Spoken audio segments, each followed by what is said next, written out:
Vamos entonces, amados, a iniciar una palabra de aliento 31. Allí no modifiqué debe aparecer en la pantalla 30, a ver, sí, pero es la 31.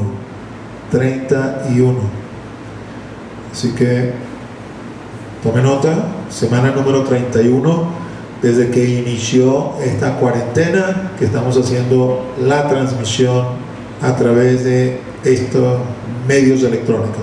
Incline su rostro y vamos a orar. Padre, en el nombre de Jesús, ante tu presencia agradecidos, rogándote que tu palabra pueda fluir en esta mañana, rogándote, mi Dios, Señor, que tú puedas edificarnos, alentarnos, consolarnos a través de tu palabra, para que sigamos en esta carrera, en este peregrinaje que hemos emprendido. Reprende al maligno, échalo fuera, lugares secos y sin reposo. Que nuestra atención esté centrada en la palabra que va a fluir, para que podamos aprovecharla al máximo.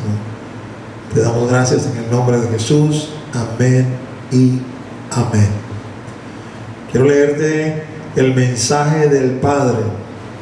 El mensaje del Padre, todos estos domingos que me ha tocado predicar, lo he estado trayendo, no para predicar sobre él, sino para mantenerlo fresco en nuestra memoria. 5 versículos que el Señor nos ha dado desde el año 2015 y que de alguna manera pues son de mucho provecho para nosotros en este tiempo que hemos tenido que atravesar esta pandemia y esta cuarentena. El mensaje del Padre dice de esta forma: dado que he sido libertado del pecado y hecho siervo de Dios. Eso está en Romanos 6:22. Además, su paz sobrenatural me guarda, Filipenses 4:7. Voy a procurar con todas mis fuerzas, alma, mente y corazón, al menos 4 cosas. Número 1, estar en su casa todos los días de mi vida, el Salmo 27:4.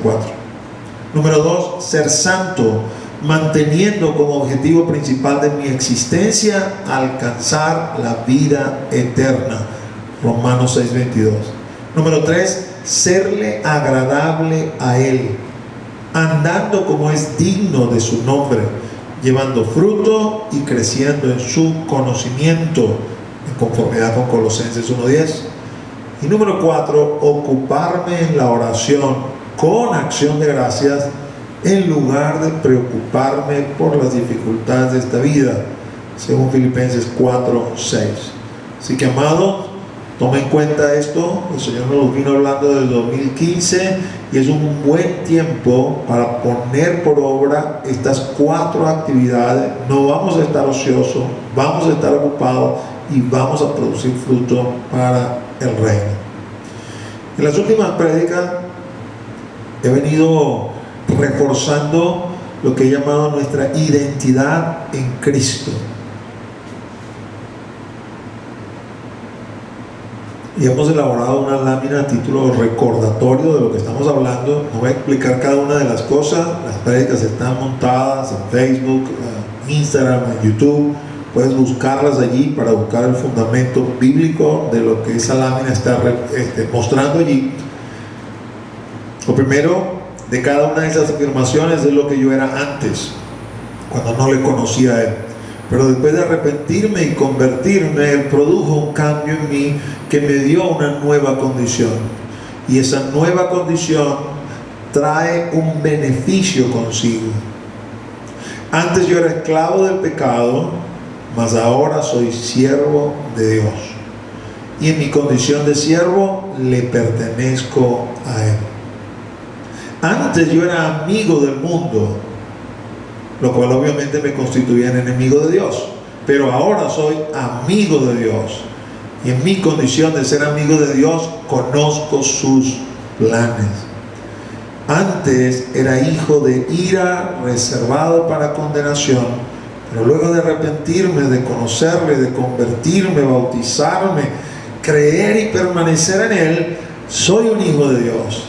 Y por ser un hijo de Dios, soy rey y sacerdote. He sido designado como rey y sacerdote en el reino del Señor. Y en mi condición de hijo de Dios, soy su heredero del reino. Esa es otra lámina que puedes tomar para ti, no sé, y ponerla en un sitio de tu casa donde la puedas ver. Puedes añadirle las citas bíblicas que corresponden, de manera tal que cuando te sientas desanimado y pienses que eres una basura, y pienses que no te mereces nada, y pienses, no sé, que eres lo peor de lo peor, vienes a esta lámina y reconoces, sí, es verdad, soy todo eso, pero ¿sabes qué? El que está en Cristo, nueva criatura es, las cosas viejas pasaron, todas son hechas nuevas, así que eso es lo que era antes, pero ahora soy siervo de Dios, amigo de Dios, hijo de Dios, de manera tal que puedas vivir en conformidad con lo que la palabra de Dios dice que tú eres. En este par de semanas, últimas 2 semanas en particular, pues, ¿no? Después yo te decía, bueno, te he mostrado todo esto bíblicamente, y de alguna manera tú pudieras sentir, ok, lo sé, bíblicamente lo sé, pero es como que fuera como que mucha teoría para mí, porque cuando voy a la práctica, resulta que en la práctica estoy siendo probado, en la práctica estoy siendo atribulado, en la práctica pareciera que no avanzo, que no camino. Y te he venido explicando estas 2 últimas semanas la lucha que cada uno de nosotros tiene como cristiano. Esa lucha no anula lo que somos, simplemente al conocerla y ver que es bíblico también, que está expresado en la Escritura, entendemos lo que está pasando y también adquirimos la destreza para combatir y pelear adecuadamente. Te coloqué un ejemplo, ¿no? A propósito del pueblo de Israel, y te dije a propósito del pueblo de Israel que nosotros nos parecemos a ellos, ¿no? Porque hablando de esa época de la historia del pueblo de Israel, en cuanto fueron sacados de Egipto, en Egipto eran esclavos, ¿no? Egipto representa el mundo, la esclavitud es la esclavitud del pecado. Allí el Señor nos sacó, ¿no? Y quisiera un poco para que entendieras algunas cosas, ¿no?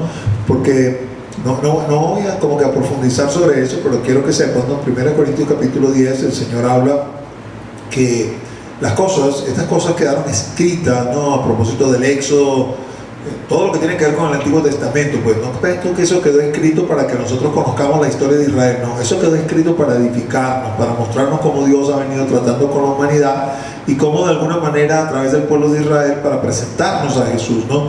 Y el Éxodo en particular es una fuente de aprendizaje rica para nosotros, que estamos haciendo un peregrinaje similar, solo que no en un plano físico, sino en un plano espiritual, ¿no?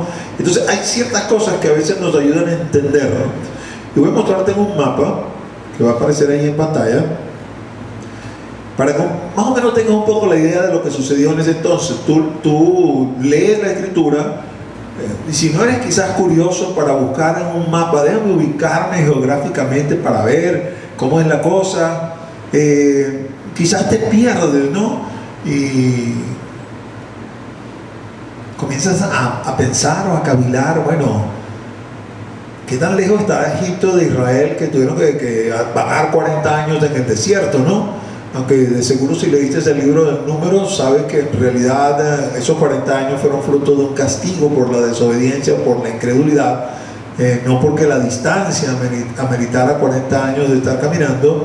Pero el punto es que pudieras uno pensar que están bastante lejos, pero resulta que no, ¿no? Cuando tú ves un mapa, te das cuenta, ahí estás viendo, en función de lo que estás viendo en tu pantalla, del lado izquierdo tienes Egipto, representado ahí con ese nombre bien grande, y hacia tu parte superior derecha, en la parte de arriba, está Canaán, actualmente es Israel, ¿no?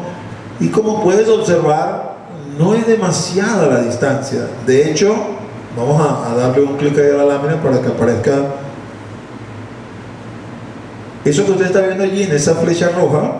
Eso sería, vamos a decir, el camino más expedito para ir de Egipto a Canaán. Y cuando tú lees, ¿no?, y te ubicas en un mapa, comienzas a preguntarte por qué no agarraron el camino más expedito. Bueno, sencillamente porque estaban siguiendo al Señor, y el Señor decidió que ese no era el camino que quería que ellos transitaran. No quería el Señor que transitaran ese camino, básicamente por la razón siguiente: ellos salen de Egipto y entran al desierto. Y ayer escuché a un predicador que lo dijo de esta forma, que me pareció bien interesante. Aunque ellos habían salido de Egipto, Egipto no había salido de ellos. Y si ellos agarran el camino más expedito, cuando llegaran a la tierra de Canaán, bueno, ahí iban a implantar otro Egipto. Eso es lo que tenían dentro de ellos. ¿Eran libres? Sí, eran libres. ¿El Señor los había libertado? Sí, el Señor los había libertado. Pero ahora había que procesarlos. Ahora había que cambiarlos, transformarlos, para que eso no fuera solamente una realidad en el plano físico, sino también en el plano interno.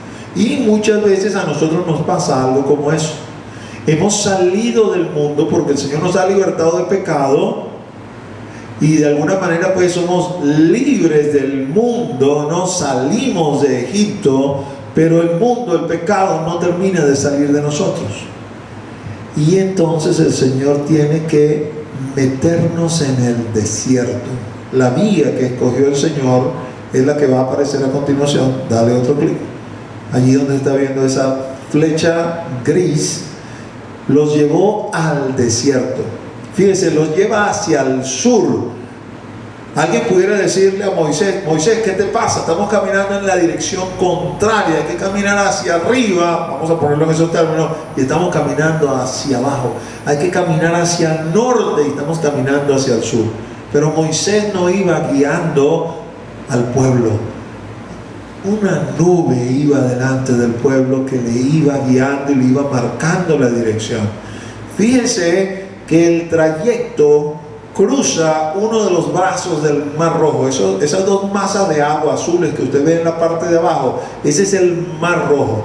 Es decir, si estuviésemos viendo completamente el mapa, veríamos que el Mar Rojo es una gran masa de agua que está abajo, y cuando llega a la península de Sinaí se abre en dos brazos. Esos dos brazos que usted está viendo allí, el Señor los dirigió hacia el sur y atravesaron uno de los brazos del Mar Rojo para llegar al monte Sinaí, o al monte de Dios, que probablemente, esta es una de las rutas probables, no está en la península de Sinaí como se ha creído, sino en esta otra península que está allí, que es la península de Arabia Saudita, full de desierto. Y allí el Señor los tuvo durante 2 años.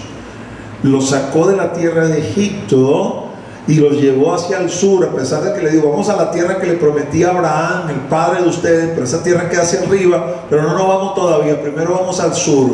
Y allí en el sur, en el monte Sinaí, donde hicieron el tabernáculo, donde se entrenaron para hacer ejércitos, y las tribus acamparon en los lugares que les correspondían, durante 2 años el Señor los tuvo allí en ese lugar. Muchas veces nosotros experimentamos lo mismo. El Señor nos promete algo y nos dice: vamos a hacer tal cosa, vamos a hacer aquello, vamos a hacer lo otro, y tú comienzas a caminar en esa dirección y el Señor dice: no, esa no es la ruta va para otro lado. Ya va, pero eso no fue lo que tú me dijiste. Ya va, cálmate que yo conozco el camino. Tú caminas para donde yo te diga. Y uno va a una dirección totalmente contraria, y ahí tú sientes como que, no sé, que eres inútil, que no estás produciendo nada, que te estás muriendo en vida. Lo que el Señor está haciendo es, vamos a decirlo así, te está haciendo los huesos para que seas el hombre o la mujer de Dios que tienes que ser, y puedas poseer la tierra a la cual el Señor te ha llamado. Pasados 2 años, el Señor les hace subir hasta Canaán. Y entonces viene el incidente que está narrado en el libro de Números, que envía a los espías regresan con malas noticias, se manifiesta la incredulidad y el Señor los manda de regreso al desierto. Y durante 40 años, ¿cómo es la otra? Van a estar vagando allí en ese mismo lugar, vuelta tras vuelta, vuelta tras vuelta, teniendo a Canaán allí, como que diría alguien que juega bolas criollas, a pata de bingo, pero no pueden ir hasta allá. Hasta que el Señor decida: están listos, están preparados. No solamente salieron de Egipto, sino que Egipto salió de ellos también, y ahora sí pueden poseer la tierra prometida, ahora sí pueden poseer Canaán, ahora sí pueden entrar en el lugar que he preparado para ellos. Intencionalmente, si observas allí hacia tu derecha, coloqué la curva esa que le da vuelta y vuelta y vuelta, la parte como que final hacia arriba, lo coloqué a la derecha de esa otra masa de agua que estás viendo arriba, ese otro punto azul, eso es el Mar Muerto. De nuevo, a pesar de que ya están listos para entrar, el Señor no le gustan las cosas fáciles, el Señor le gustan las cosas difíciles, imposibles, donde Él se puede glorificar, para que no dependamos de nosotros, sino que dependamos de Él. En lugar de entrar por el sur, nos los mandó a la derecha de la masa de agua del Mar Muerto, y si caminaban por la derecha hasta arriba, se iban a conseguir un obstáculo para entrar a la tierra prometida, que es el río Jordán. Porque el Señor quería hacerles pasar el río Jordán de la misma forma como les hizo pasar el Mar Rojo 40 años atrás. ¿Qué quiere decir el Señor con esto?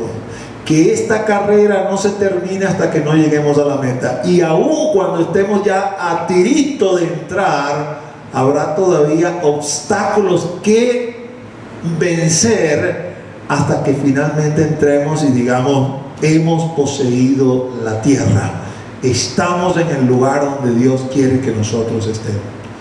Lo mismo sucede con nosotros. Somos peregrinos y extranjeros sobre la faz de la tierra. Quizás no nos estamos moviendo de sitio, ha estado toda su vida en Caracas, por decir algo, pero espiritualmente vamos escalando peldaños. Espiritualmente vamos rumbo a Canaán. Espiritualmente el Señor nos está formando, nos está santificando. Y ese es un proceso doloroso. Ese es un proceso que cuesta. Ese es un proceso donde provoca regresarse a Egipto o simplemente lanzarse en el desierto y echarse a morir. Por eso te decía la semana pasada que el Señor no nos ha dejado solo con esto, sino que el Señor nos ha dado el Espíritu Santo. Gloria a Dios por el Espíritu Santo de Dios. El Espíritu Santo de Dios, el ayudador, el consolador. Quiero ahora ir, digamos, a la Escritura para mostrar bíblicamente la presencia del Espíritu Santo en la iglesia primitiva y por ende también en nosotros. Y quiero invitarte a que vayas a Juan 20. Juan 20, 22. El capítulo 20 de Juan es después de la resurrección del Señor, ¿no? Y vamos a comenzar con los primeros discípulos para entender esto que el Señor hizo. Él viene y comienza a anunciar: arrepentidos porque el reino de los cielos se ha acercado. Algunos de ellos eran discípulos de Juan el Bautista, por cierto.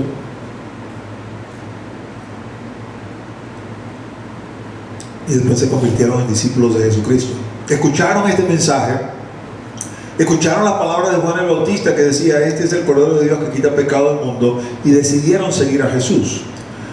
Y estuvieron siguiendo a Jesús durante 3 años y medio,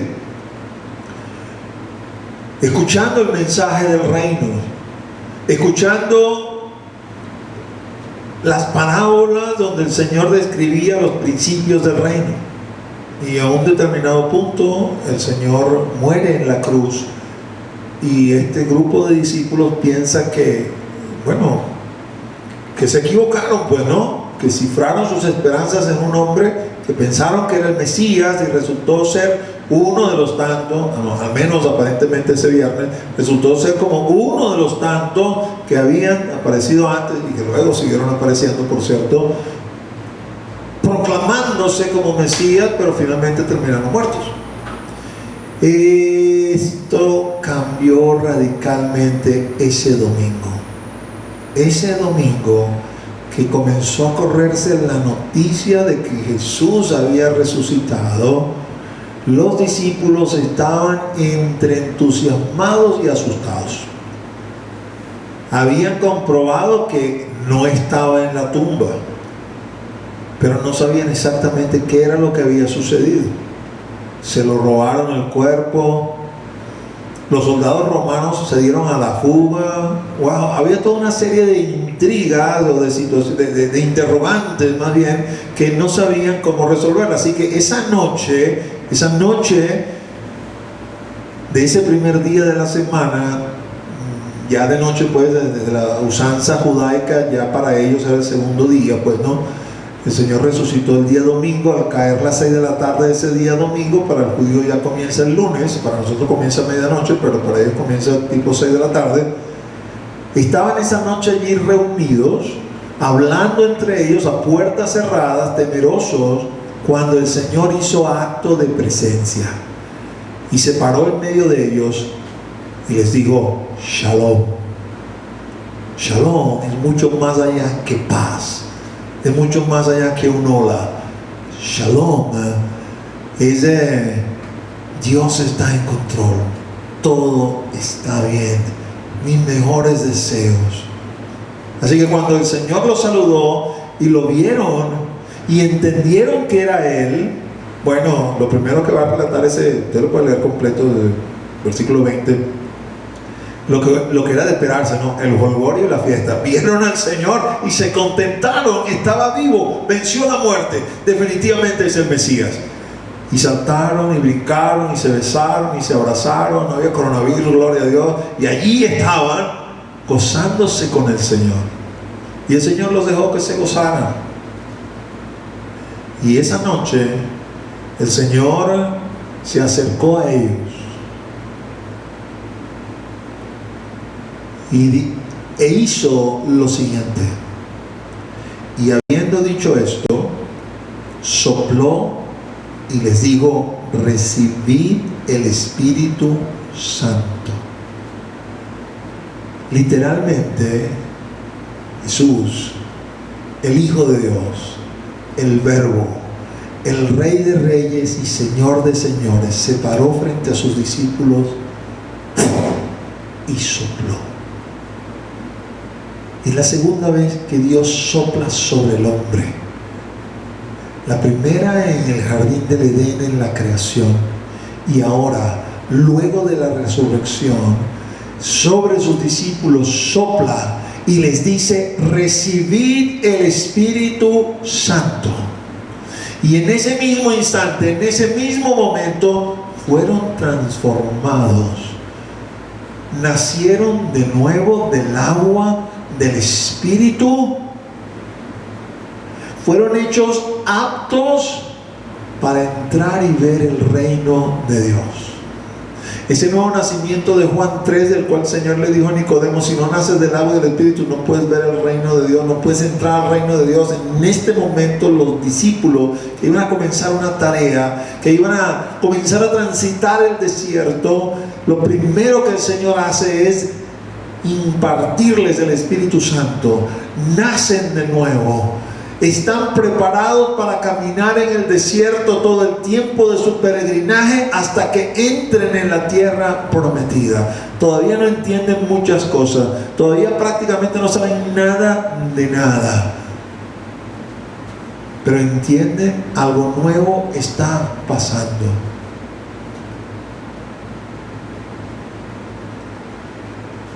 Alguien pudiera pensar: bueno, eso fue para los discípulos, ¿no? Pero para nosotros no nos ha soplado Dios. Y podemos hacer toda una serie de comparaciones. Yo en lo personal no estoy de acuerdo con eso, ¿no? Vemos el soplo de la creación en Adán, y luego a través de Adán y Eva nos fuimos multiplicando. Pero quiero decirte algo, ¿no? Aunque no hay quizás esa repetición literal del soplo de que Dios nos formó, ¿no? Como que del barro y vino y sopló sobre nuestras narices, usted y yo somos, vamos a decir, un caso único en lo que es la creación de Dios. Dios determinó exactamente de cuál óvulo de su mamá y de cuál espermatozoide de su papá usted iba a ser procreado, iba a ser concebido. ¿Sabe que su mamá tiene muchos óvulos y su papá tiene muchos espermatozoides, no? No todos los óvulos concibieron, no todos los espermatozoides procrearon. El Señor determinó quién con quién, cuál con cuál, en qué momento, en qué tiempo. No es un accidente, es un plan de Dios, es la creación de Dios, es la repetición del soplo de Dios a través de esta forma biológica que Él diseñó para que nos multiplicáramos, para que fructificáramos, para que sojuzgáramos la tierra de acuerdo a las instrucciones dadas primero a Adán y luego a Noé. Y se repite una y otra vez. Usted no es un accidente, usted no es un error de su papá y su mamá, usted es una creación de Dios. Y de la misma manera como sucede esto en el ámbito biológico, sucede también en el ámbito espiritual. Nosotros, la iglesia, hemos heredado lo que viene de la iglesia primitiva. En el momento que usted se arrepiente y entrega su vida a Dios, en ese momento Jesús sopla sobre usted y recibe el Espíritu Santo y nace de nuevo. ¿Qué quiere decir que nace de nuevo? Ezequiel 36, 26 dice, hablando del pacto nuevo que el Señor va a hacer, dice: os daré corazón nuevo y pondré espíritu nuevo dentro de vosotros, y quitaré de vuestra carne el corazón de piedra y os daré un corazón de carne.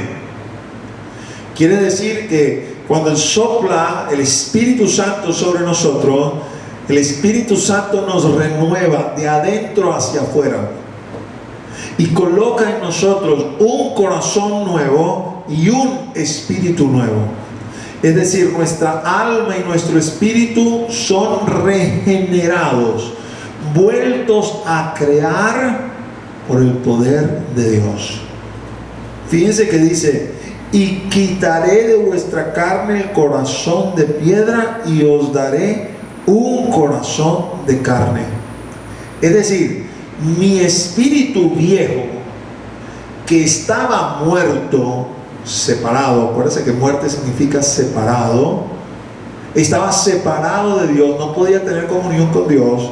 El Señor agarró ese espíritu muerto y lo desechó y me dijo: te voy a dar un espíritu nuevo. Este espíritu nuevo está vivo.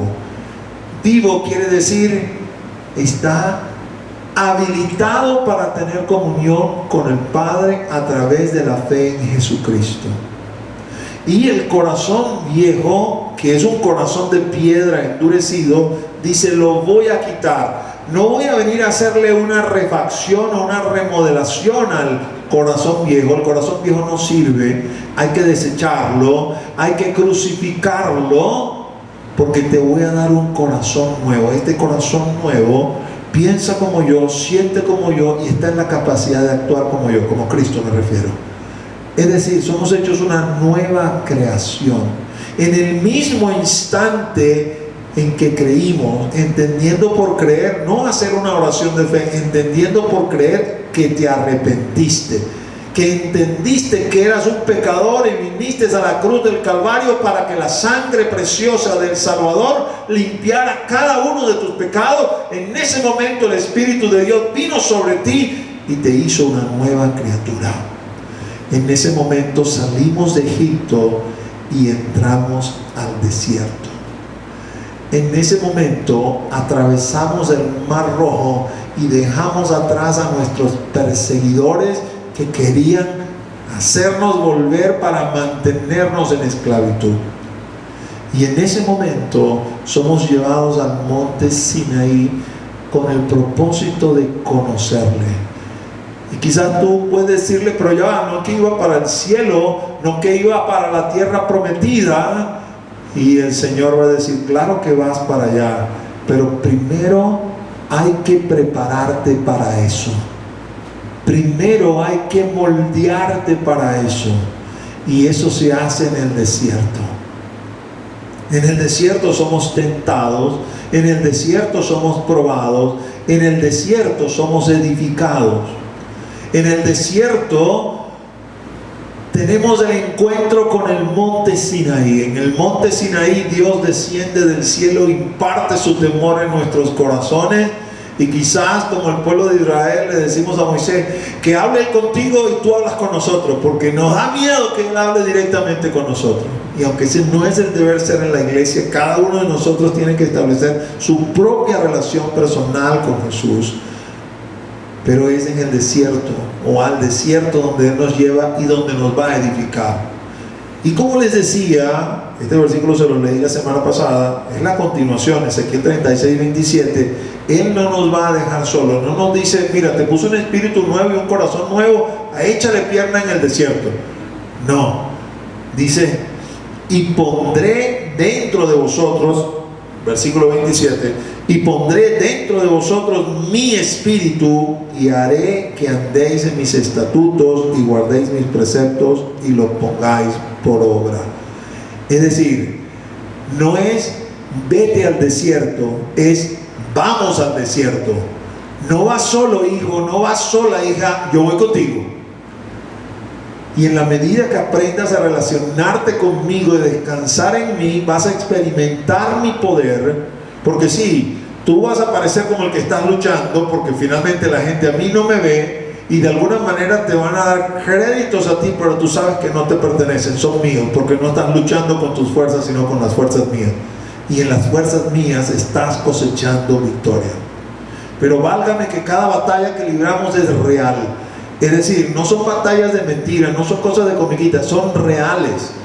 Donde te sientes atribulado, donde te sientes desanimado, donde sientes que quizás vas a quedar allí postrado, lo que te sostiene es, ya de antemano está escrito que yo voy a vencer aquí. No importa que me den hasta con el todo, yo voy a vencer aquí, porque el Señor está conmigo y el Señor me va a ayudar.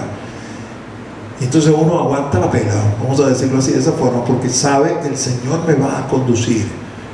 Yo voy a hacer lo que tengo que hacer, porque muchas veces en ese proceso lo que me corresponde hacer es ponerme delante del altar y rendirme delante de Él, entregar. Y cuando entrego, cuando me rindo, entonces el Señor produce en mí el crecimiento, me afirma y puedo continuar y seguir en esta peregrinación. Teniendo el Espíritu Santo dentro de mí, voy a repetirte los versículos de la semana pasada, pero te voy a refrescar la memoria. El Espíritu Santo dentro de mí me guía a toda verdad. Tengo dudas, no sé qué hacer. ¿Será esto lo que Dios quiere? ¿No será lo que Dios quiere? ¿Será esto ético? ¿No será esto ético? Voy y Él me conduce a toda verdad. Él me recuerda todas las cosas que Jesús dijo. Así que voy a leer la palabra todas las veces que pueda, más que sea necesario, porque hay que, si lo digo de esa forma, tengo que decir, hay que leerla siempre. Pero todas las veces que pueda voy a leer la palabra, tantas veces como yo pueda. No importa que sienta que quizás no estoy memorizando nada, el Espíritu Santo de Dios está dentro de mí y Él me va a recordar todas las cosas que Jesús ha dicho. El Espíritu Santo me convence y convence al mundo de pecado, de justicia y de juicio. El Espíritu Santo me consuela. El Espíritu Santo me conforta. El Espíritu Santo me da testimonio de que yo soy hijo de Dios.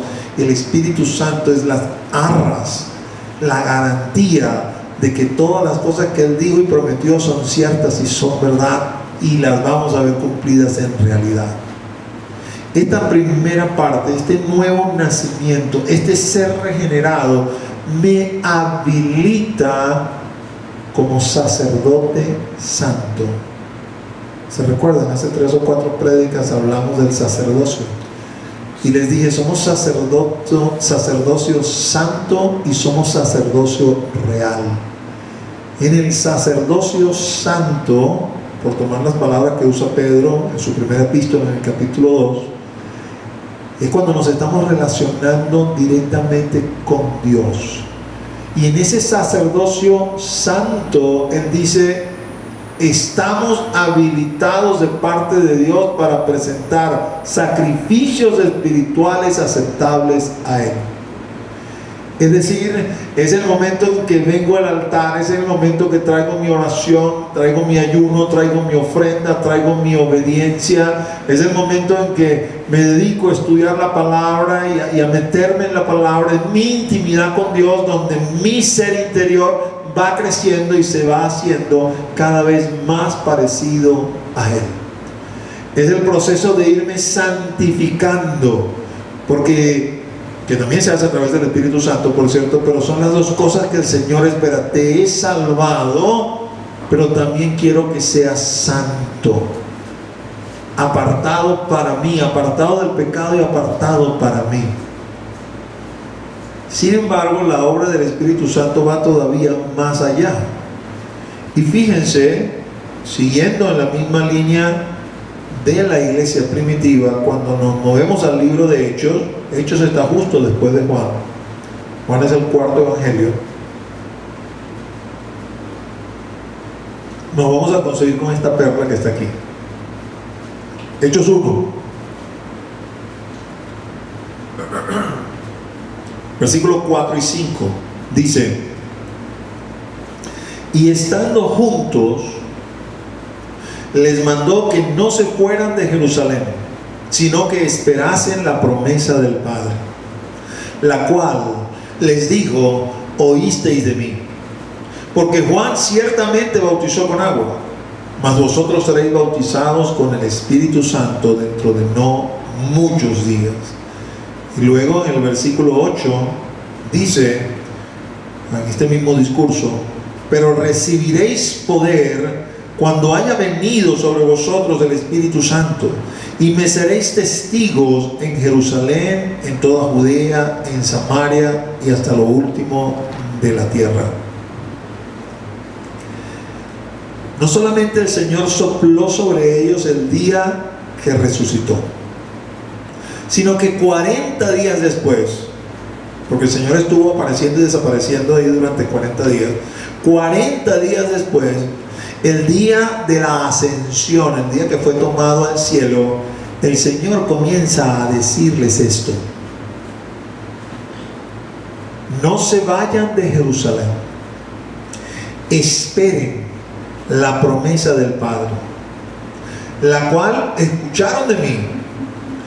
Porque Juan les bautizó con agua, pero dentro de no muchos días seréis bautizados con el Espíritu Santo. Y obviamente lo primero que uno se pregunta, ya va, pero hace 40 días no soplaste sobre ellos y les dijiste reciban el Espíritu Santo. ¿No habían recibido el Espíritu Santo 40 días antes? Claro que lo habían recibido. En ese momento, como les dije, nacieron de nuevo. Nadie que no haya nacido de nuevo puede caminar en este desierto. Permítame ponerlo figuradamente. Si tú ves, vamos a hablar de una persona que no conozca, simplemente que está afuera viéndonos y ve a los cristianos y dice: yo quiero ser como ellos. Pero no, nada de eso de que yo voy no sé, a arrepentirme. No, yo simplemente me voy a meter con ellos, voy a caminar junto con ellos. Bueno, tú puedes caminar junto con nosotros, pero no eres de nosotros.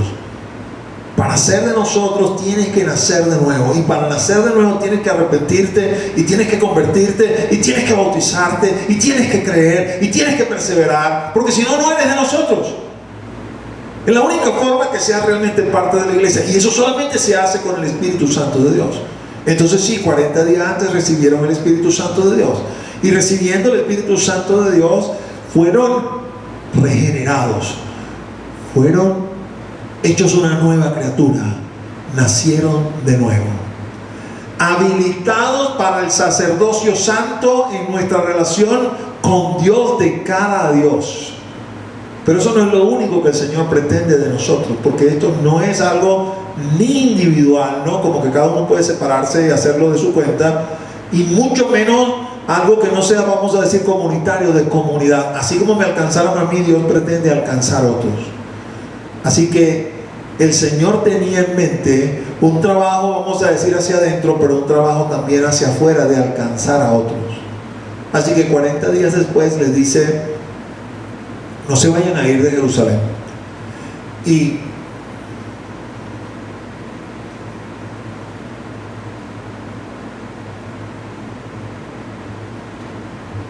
a lo mejor no entendemos completamente el contexto de esto. Estas personas mayoritariamente eran galileos. Dentro de 10 días había una fiesta en Jerusalén, donde era obligatorio estar en Jerusalén. Ellos quizás podían irse a su tierra o a algún otro sitio que tuvieran que ir y luego regresar dentro de 10 días a Jerusalén para cumplir con la fiesta de Pentecostés, la fiesta de las semanas, la fiesta de Shavuot. Pero el Señor les dice: no se vayan de Jerusalén. Y ellos cumplieron al pie de la letra la orden del Señor. ¿Ok? Faltan 10 días para obligatoriamente tener que estar en Jerusalén, pero no nos vamos a ir a ninguna otra parte porque Él dijo que no nos vayamos de Jerusalén. Entonces nos vamos a quedar aquí en Jerusalén. Resultó ser 10 días, pero ellos no estaban pensando en la fiesta, ellos estaban pensando el tiempo que sea necesario hasta que esto que Él dijo se cumpla. ¿Y qué es lo que Él dijo? Que vamos a ser bautizados en el Espíritu Santo. ¿Qué quiere decir bautizados en el Espíritu Santo? Si cuando sopló sobre mí me regeneró, y la promesa de Ezequiel 36 vino a ser una realidad dentro de ellos y dentro de nosotros, un corazón nuevo y un espíritu nuevo. ¿Qué quiere decir ser bautizados con el Espíritu Santo? ¿Hay alguna diferencia con ese soplo del Espíritu Santo y este bautismo del Espíritu Santo? El mismo Señor en el versículo 8 lo aclara y dice: pero recibiréis poder cuando haya venido sobre vosotros el Espíritu Santo. Es decir, el Señor quiere investirnos de poder. ¿Para qué? Y me seréis testigos en Jerusalén, en toda Judea, en Samaria y hasta lo último de la tierra. La investidura de poder me permite hacer el ministerio hacia afuera. Cuando Él sopla sobre mí, me regenera. Ese sacerdocio santo me habilita para tratar con Él mis sacrificios espirituales que le son aceptos. Cuando me llena de poder, me da la investidura de poder a través del bautismo del Espíritu Santo, yo puedo ejercer con una mayor eficiencia y eficacia mi sacerdocio real. Porque la parte del sacerdocio real, el Señor dice: para anunciar las virtudes de aquel que me llamó de las tinieblas a su luz admirable.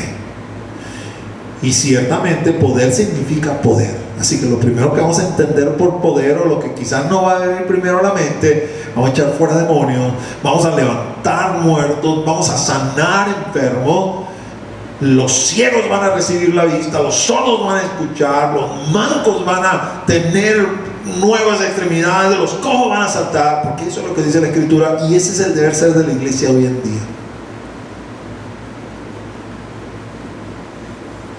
Carecemos de esa manifestación del poder, y eso no quiere decir que no hayamos recibido el bautismo del Espíritu Santo. Eso yo creo que de alguna manera testifica de nuestra poca fe. Pero antes de que te desanimes o que te chicopales o que wow, me llevaste por ahí arriba la estratosfera y ahora me bajaste un soberano golpe a la tierra, pastor.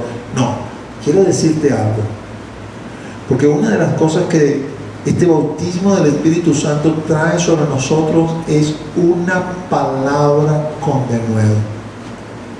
Cuando tú lees Hechos 2, el día de Pentecostés, vas a notar varias cosas allí, ¿no? Primero, hay manifestación de lenguas de fuego sobre su cabeza, que aparentemente los que vinieron no las veían, pero se las veían entre ellos. Los que vinieron, cuando escucharon el estruendo y el viento recio, lo que sí se percataron es: estos grupos de 120, primero parece que están borrachos, ¿no? Así que su andar aparentemente es errático, y luego están hablando en lenguas que se supone que ellos no conocen.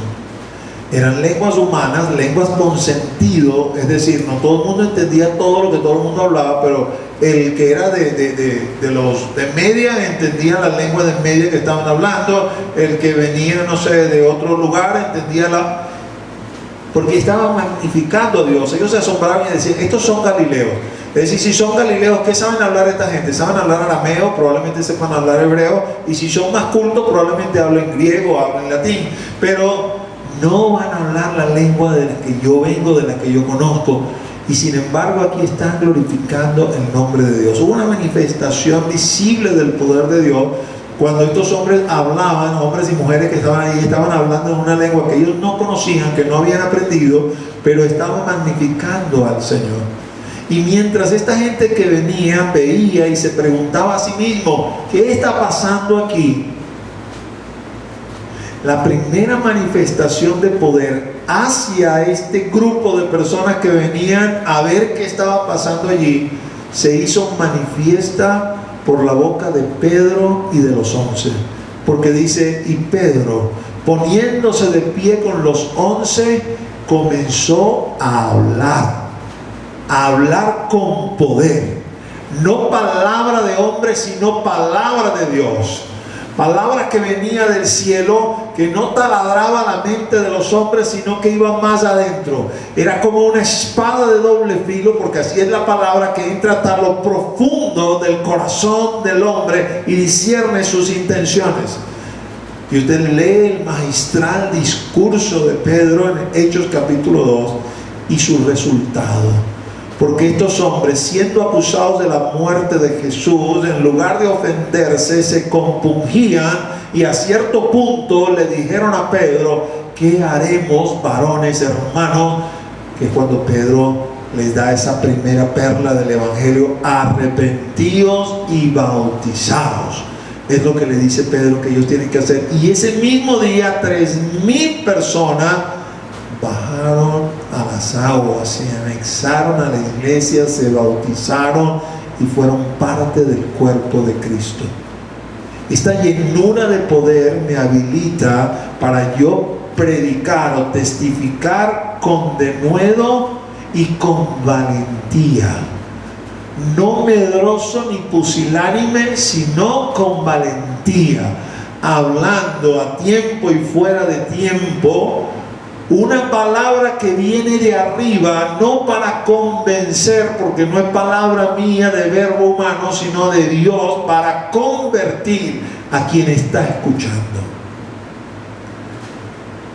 Así que el Espíritu Santo es nuestro ayudador en el desierto, porque en el desierto tú y yo estamos siendo atribulados, estamos siendo trillados, tú y yo estamos siendo formados, y necesito mi sacerdocio santo para conectarme con Él y revitalizarme, por decirlo de alguna manera. Pero en el desierto también me convierto en un portavoz, en un heraldo a aquellos que todavía están en Egipto, para que escuchen la voz de Dios y salgan de Egipto. Y para eso necesito la llenura del Espíritu Santo, para que mi palabra no sea una palabra solamente nacida de una buena oratoria, sino nacida del poder de Dios, que por simple que sea, logre el propósito en el corazón.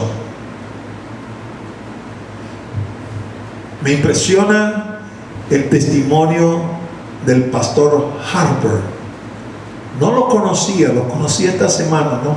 Pero resulta que el pastor Harper falleció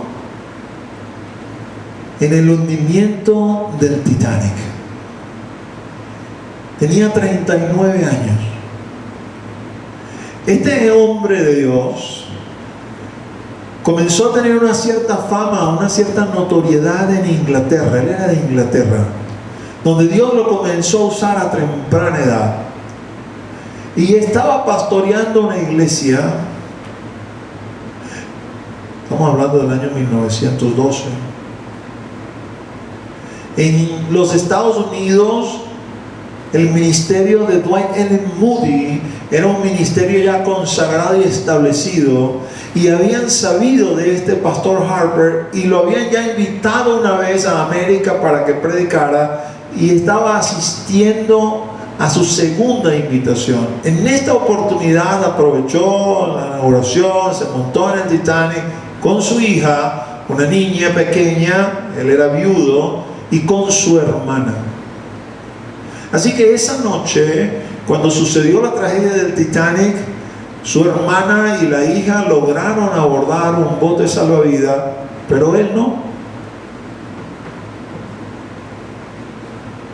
6 meses después de la tragedia, un hombre predicaba en una iglesia y le decía a la iglesia, o testificaba en una iglesia y le decía a la iglesia: yo soy el último convertido del pastor Harper. Y por boca de él, uno de los sobrevivientes, se sabe que el pastor Harper, cuando entendió que no había más esperanza, se dedicó sea mientras estuvo a bordo antes de que el barco se fuera a pique, sea ya estando en las aguas poco antes de morir, a hablarle a todo el que podía y predicarle el evangelio del reino, invitándoles al arrepentimiento. No había tiempo para palabras elaboradas, no había tiempo para discursos preparados. Este hombre dice: yo estaba ya en el mar, agarrado de un trozo de madera, cuando de repente las olas del mar trajeron a este hombre que no conocía, que resultó ser el pastor Harper, y dice: cuando nos conseguimos, en lugar, digamos, quizás, no sé, de quejarse, de hablar de la tragedia, nos vamos a morir, estas aguas están heladas, en cuestión de minutos, la hipotermia, cualquier otra cosa que podían hablar, dice: este hombre cuando llegó a mí, lo que me preguntó fue: ¿ya eres salvo? Y yo le dije: no. Y me dijo: cree en el Señor Jesucristo y serás salvo tú y tu casa. Dice: inmediatamente las olas se lo volvieron a llevar, y yo me quedé pensando en esas palabras. A los pocos minutos las olas lo volvieron a traer, y cuando me vio me preguntó: ¿ya eres salvo? Y yo le dije: no, todavía no. Cree en el Señor Jesucristo y serás salvo tú y tu casa. Dice: esa fue la última vez que lo vi, ya no lo vi más. Pero esas palabras taladraron mi corazón. Y allí, a punto de morir, rindió su vida a Jesús. Aunque no murió, salió, fue uno de los que sobrevivieron, y comenzó a relatar el testimonio del pastor Harper hasta la muerte. Porque tú y yo tenemos que estar claros en la vida. Esta tierra es efímera y pasajera. No vinimos a quedarnos aquí, vinimos a irnos de acá. Aquí es nuestro desierto donde nos estamos preparando para conseguirnos con Él. Y tú y yo lo sabemos, pero los demás no lo saben. Viven en esta tierra como si se fuesen a quedar aquí, pero no se van a quedar tampoco. Tú y yo tenemos que, bajo el poder de Dios, testificar o predicar a todo aquel que quiera oír, al que no quiera oír también, para tratar de salvar a cuantas almas se puedan salvar por el mismo poder que tú y yo hemos sido salvados. Los músicos pueden pasar. Y quiero que tomes aliento en cuanto a esto, ¿no? Porque a lo mejor cuando estamos siendo atribulados, estamos siendo cernidos allí, puestos en la prensa de Dios, perdemos un poco la visión y no queremos nada ni con nosotros mismos, y mucho menos con más nadie, ¿no? Así que quiero tomar una figura, bueno, más que una figura, un evento, un hecho, para que lo metamos en el corazón, ¿no? Yo no puedo decir más de Harper, más allá de lo que he leído, de lo que te he comentado hoy,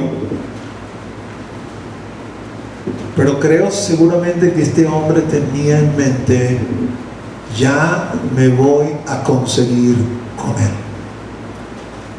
ya me voy a conseguir con mi Creador.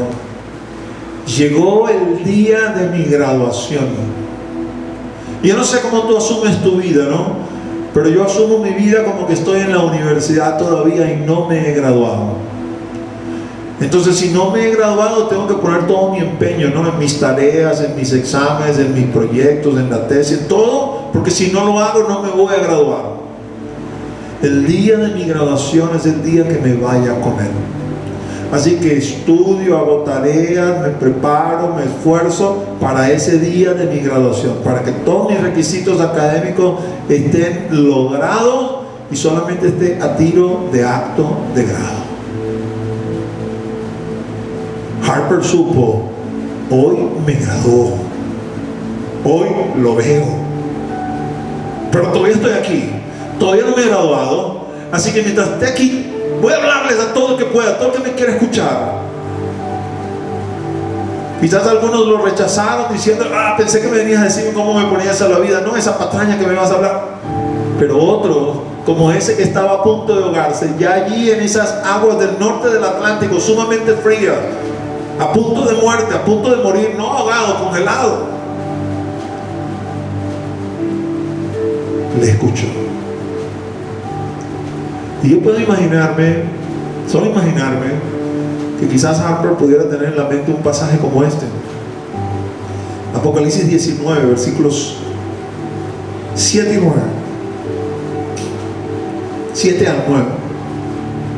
Dice la palabra del Señor: gocémonos y alegrémonos y démosle gloria, porque han llegado las bodas del Cordero y su esposa se ha preparado, y a ella se le ha concedido que se vista de lino fino, limpio, resplandeciente, porque el lino fino es las acciones justas de los santos. Y el ángel me dijo: escribe, bienaventurados los que son llamados a la cena de las bodas del Cordero. Y me dijo: estas son palabras verdaderas de Dios. Cuando tú y yo comenzamos esta carrera, cuando tú y yo fuimos llevados al desierto,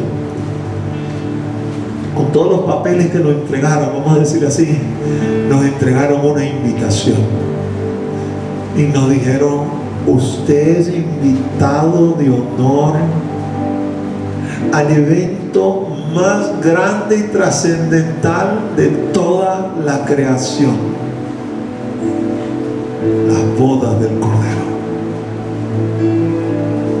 Y en el momento que sepas que es tu día de graduación, en el momento que sepas que has corrido tu carrera, que has guardado la fe, que te espera solamente la corona de justicia, en ese momento sabrás: mi invitación la podré poner, la podré redimir en el momento que el Señor lo determine. Ese va a ser el día más glorioso de los siglos. La iglesia va a estar allí. La iglesia, el pueblo de Dios va a estar allí. Desde el primero de los justos, Abel, hasta el último convertido, allí vamos a estar. Allí vamos a estar en su presencia, y allí Él nos va a servir. Solo por estar allí ese día vale la pena cualquier sacrificio. ¿Sabes? Si has visto alguna película del Titanic, podrás ver los hombres y las mujeres corriendo para arriba, para abajo, desesperados, gritando, sin saber qué hacer, buscando una salida. Y yo me imagino a Harper, no es rendido, entregado, no, el día de nuestra graduación es el día más glorioso, es trabajando para Él en ese momento de muerte, buscando almas que quieran escuchar, buscando almas que quieran oír, para llevarles el mensaje, para arrastrarlos con Él al mismo destino. Bodas del Cordero. Oh, hermano amado, si necesitas aliento, la palabra de Dios está llena de aliento. Si necesitas a alguien que te levante los brazos, que te levante la mirada, vete a la palabra. Ahí están preciosas y grandísimas promesas que el Señor nos ha hecho, por las cuales vale la pena luchar, por las cuales vale la pena esforzarse, por las cuales vale la pena negarse. No te desanimes en el desierto, porque viene el día que el Señor nos llevará a ese Jordán. Avanza, te dirá, y cuando tus pies toquen el Jordán se detendrán, y pasarás en seco a la tierra prometida. Jordán significa desciende, el que desciende. El río Jordán desemboca en el mar muerto, el que desciende a la muerte. Cuando llegue el momento de atravesar, cuando llegue el momento de salir del monte Nebo para entrar a la tierra prometida, las aguas del que desciende se detendrán para que tú puedas pasar. No descenderás a la muerte, pero entrarás a vida eterna. Y allí nos espera de brazos abiertos el Maestro, el Señor, el Rey. Allí nos va a dar vestiduras. Con esas vestiduras asistiremos a esta gran ceremonia. Inclina tu rostro y vamos a orar. Padre, en el nombre de Jesús, nombre que es sobre todo nombre, venimos ante tu presencia en esta mañana aún agradecidos de poder, mi Dios, Señor, beber de tu palabra, de beber de la fuente, de cobrar ánimo. Agradecidos, Señor, porque estás con nosotros, Señor, porque nos has redimido, Señor, porque nos has escogido, porque nos has llamado, Señor. Somos tus siervos, somos tus amigos, somos tus hijos, Señor. No hay nadie como tú, mi Señor. Y aunque suframos, aunque por un poco de tiempo tengamos, mi Dios, que padecer, tú, Señor, nos perfeccionas, tú nos afirmas, Señor, tú nos conduces. Contigo somos más que vencedores. Ven sobre el pueblo, tu pueblo que escucha en esta hora.